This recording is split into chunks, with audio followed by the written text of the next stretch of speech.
My name is Lamar Perry. I am the associate producer at the Old Globe, and I'm also a freelance director. It was really important to me to make sure that blackness and queerness in the places that they intersect really had a space, not just in the American theater, but in the American consciousness.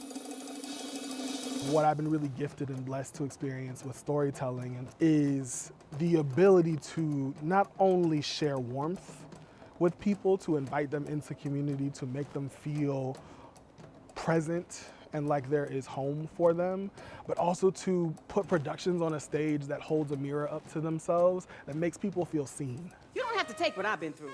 Don't have to take it awful. Well, I think the theater is the grandest place in the world. By giving communities and members the opportunity to speak about their needs, to speak about their wants, their desires through their own lens and not having someone tell that for them, that they can then start to really address and do the work of receiving the resources that they need to restore them into society and to elevate the general public's consciousness of what's going on in their specific group. San Diego as a whole need more diverse voices. And Lamar is very generous with his point of view, and he's a keen observer of systems at work, and he has a sort of uncanny ability to notice what people need, and then to fight for that, to fight for better systems, to fight for care for the people around him.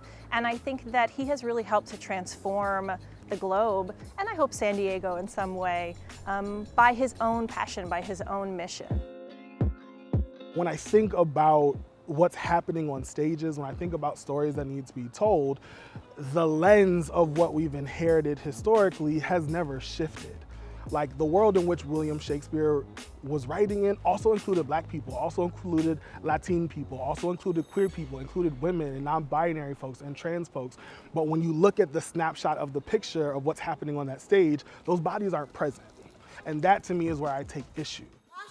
We have seen white families, we have seen white romance, white comedies, we have seen people come back from the edge of redemption and figure out who they're gonna be, and people of color, queer folks, femme folks, have not been offered that same grace.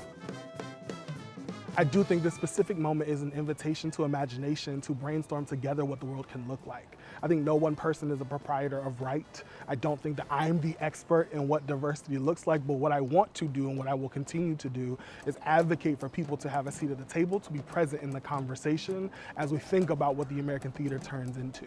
That's really the thing. It's about making sure that the seats that are formerly occupied are now spread out amongst the people who have traditionally not had them, and not just a specific group who has traditionally held power in the American theater.